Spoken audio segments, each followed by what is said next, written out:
So this one here is going out to Quinn, aka Pee-Pee, and Ella. This one's for you guys, man. This is key, like the key.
Guys, I'm seeing something pretty interesting here. I'm at the Key Monastery, which I'll tell you a little bit in a second, but there's a fella here. At the moment he came through this gate, he walks 3 paces and he lies down on the ground, fully stretched out. Look at it, he's coming up the steps now.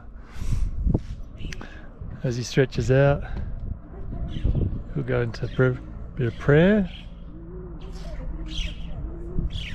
This is most interesting. I haven't seen anything like this before. He draws a line in front of him with this stick that he's carrying, and my guess is he's going to come the whole way up these steps to the monastery.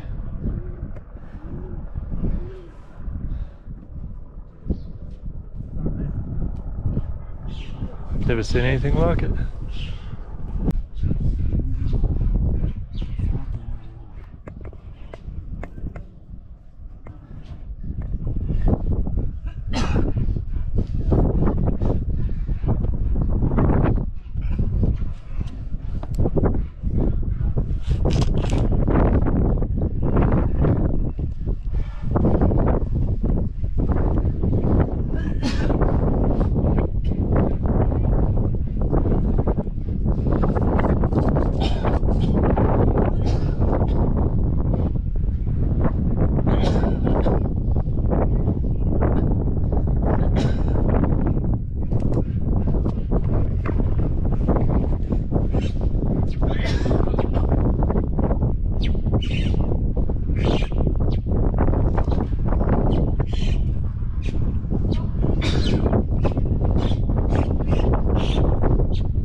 that fascinating? You could see on his feet that they were clearly swollen and really sort of spread apart, which happens if you don't wear shoes. I guess it's the way that our feet were designed to be before the human race started wearing shoes. A lot more really widespread, and he looked like he's probably at the end of a pilgrimage. His feet sort of told a tale there. But here we are. This is the key monastery in the Spiti Valley, not far from Kaza, and this monastery here it really looks like a fortress. It's perched on the sort of a cliff face. It's about 1,000 years old. This was built just after 1000 AD, but in the 1,000 years since then, it's been invaded multiple times by various warring tribes, probably most notably the Mongols, Genghis Khan and his bunch of merry men, and all these warring tribes that came through sacked it, and then it would get rebuilt again. I'm going to go in here, and it's got a sign on the door that I think your mum and dad, Jono and Leisha, are really going to love, where it says Silence Zone. So, are you guys good at playing that Silence Zone game?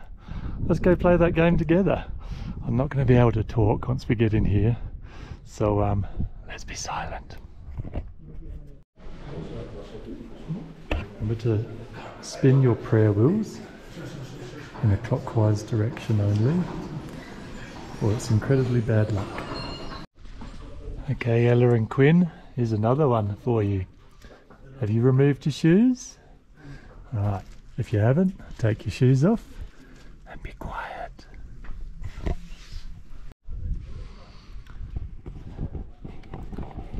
So, I've 100% come to the realization that Indians are the most vain people on the planet. I have never seen a nationality take photographs of themselves so much.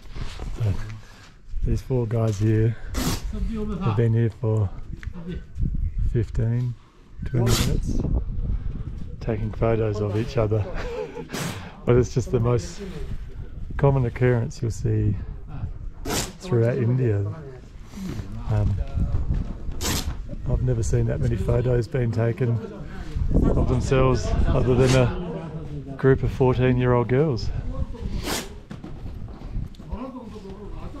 So, as always, it's better just to sit down and relax, because you're not going to get a photo of a temple while there's Indians around without them all in it.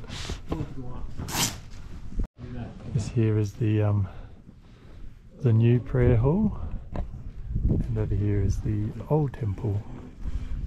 So we'll go have a little look in both of these a second.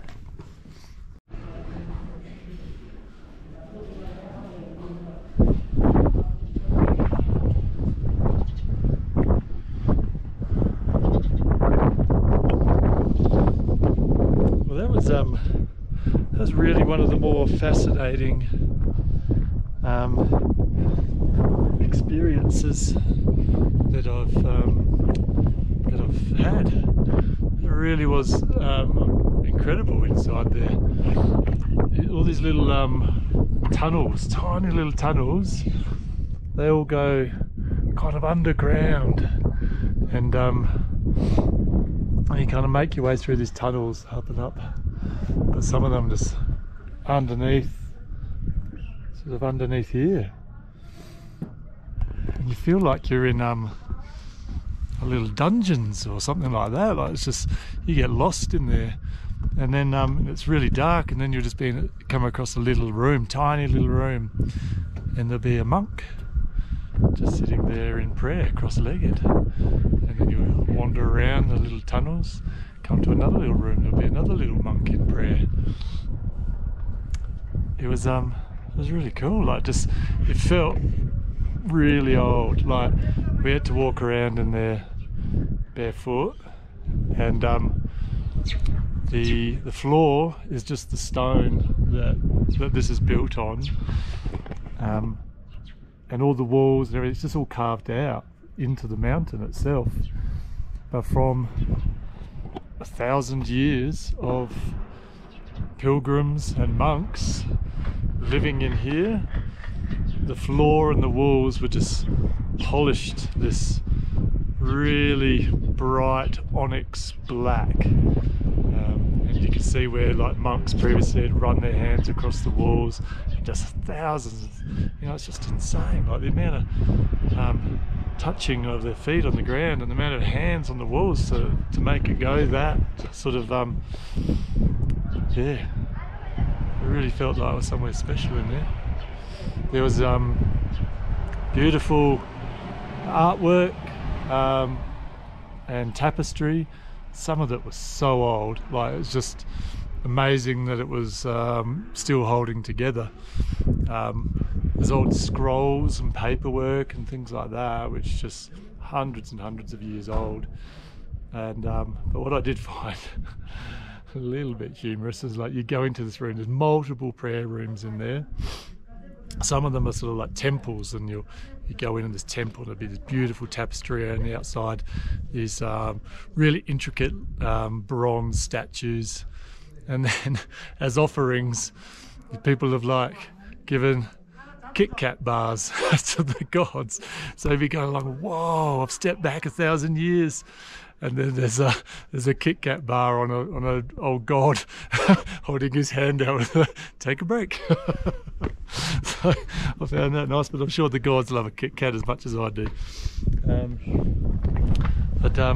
Yeah, I saw old mate that was doing must have finished his pilgrimage coming up here earlier, and he was in with the monks, and he was crying and he was so thankful to have seen them, and I guess there'd be this feeling like at the end of a pilgrimage, or what now? Are you going to walk home again? I don't know, but I don't know whether that was why he was in tears, but maybe somebody stole his shoes. Could you guys lend me some sandals, bro? But yeah, but it was fun to see him. He was so happy, he was crying with like just happiness, and he was getting all these selfies. So although he's like done his pilgrimage, he's walked here barefoot or whatever, he's still got his latest Samsung for to have photos with the monks. And the monks are all cranking out their iPhones and everything. Yeah, bro, take a photo of me, cuz I lost my shoes a while ago as well. Now I'm stuck in this temple on a hilltop.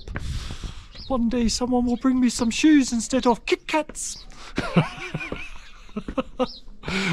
Right on. That's the Key Monastery. That is the key to happiness. So I hope you liked that, Ella and Quinn. And I was speaking to the monks in there, monks, speaking to the monks in there, and they were saying, if you don't take your shoes off when asked, or are quiet when asked, then the little dungeons down in here is where they send children like you, and you will spend the rest of your life, well, probably eating Kit Kats. So it's not a bad outcome. So I don't know, just be raucous as you like, really, is the moral of that story. Right on, guys. Thank you.